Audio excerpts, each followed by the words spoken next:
The Shadow in Room 7. Alex was a 24-year-old travel blogger who loved exploring abandoned places. One rainy afternoon, he received a message from an unknown number. Visit the Silver Lake Motel tonight. Room 7. You'll find what you're looking for. He had never heard of the motel, but decided to check it out.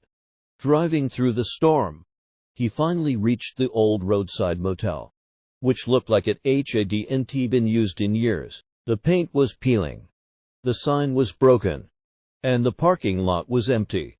Inside the lobby, an old man sat behind the counter, staring at Alex with cold, expressionless eyes. Room 7, Alex said. The man slowly handed him an old brass key without a word. When Alex reached Room 7, the door creaked open. Inside, the room was dimly lit by a single bulb, and the air smelled of mold. On the table lay an old newspaper dated July 14, 1997, exactly 28 years ago to the day. The headline read, "Mysterious Disappearance at Silver Lake Motel." He turned the page and froze. There was a photo of a young man named Alex Carter, his full name.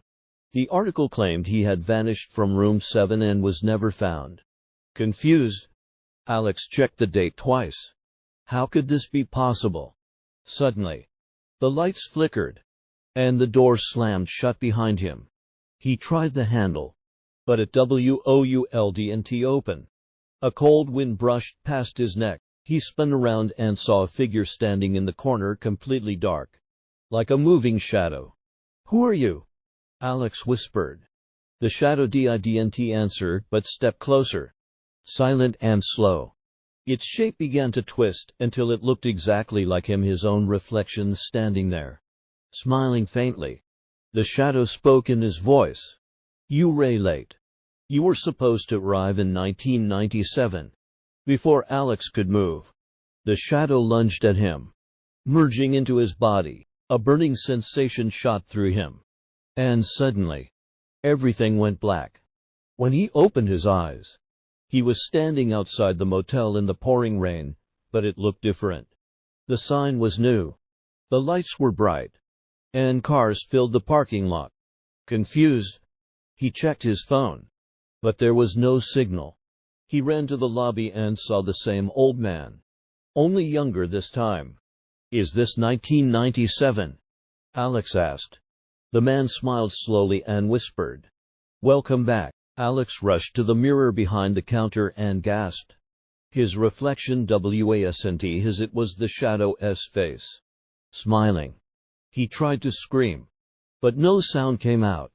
The next morning, a cleaning lady entered Room 7 and found it empty, except for a broken phone and a newspaper lying on the bed.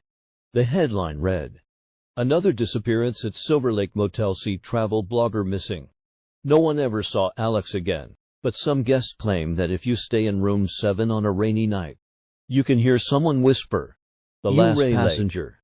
It was a cold winter night when Emma boarded the 11:45 p.m. train to her hometown. The station was unusually empty, and the silence made her uneasy. She stepped into the last coach and saw only one other passenger, a man sitting near the window, reading an old book. Emma chose a seat at the opposite end. The train started moving slowly, the sound of metal wheels echoing through the dark tunnels. She put on her headphones, but soon noticed something strange. The lights in the coach kept flickering. She looked at the man. He hadn't moved once since she entered, still staring at his book. After a while, she decided to speak. "Excuse me, do you know when this train reaches Glenford?" The man slowly lifted his head and smiled faintly. "This train doesn't go to Glenford," he said softly. Confused, Emma checked the route on her phone, but there was no network signal. "What do you mean?" "The schedule said it does." He closed his book and whispered, "That schedule is 30 years old." A chill ran down her spine. She laughed nervously, thinking it was a joke, but the man didn't smile. Instead, he leaned forward and said, "USHOULDNT be on this train." Before she could ask why, the lights went out completely, The train slowed, screeched, and stopped in the middle of a tunnel. Everything was silent except for the distant sound of dripping water. Suddenly, Emma heard whispers from behind her. She turned and saw faint outlines of people, dozens of shadowy figures standing in the aisle. Their faces were pale, their clothes old-fashioned, and their eyes empty. She gasped and looked at the man, but he was gone.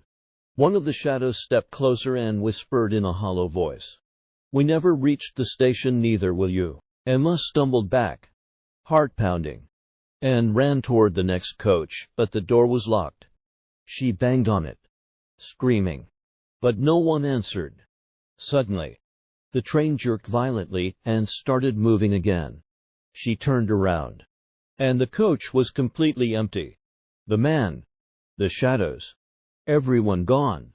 She finally reached her stop and rushed outside. Relieved, she walked up to the station officer and asked, "What happened to this train before?" The officer stared at her strangely and said, "Miss, that train was shut down 30 years ago after an accident in a tunnel. Everyone on board died." Emma laughed nervously, shaking her head. "No, that can't be. I just got off it." The officer pointed behind her. She turned, but there was nothing, no tracks, no train, no sound. In her pocket, she found a torn ticket. The date printed on it was December 15th, 1995. Some people say, late at night, if you stand near that station, you can still hear the faint sound of a woman screaming inside an empty tunnel.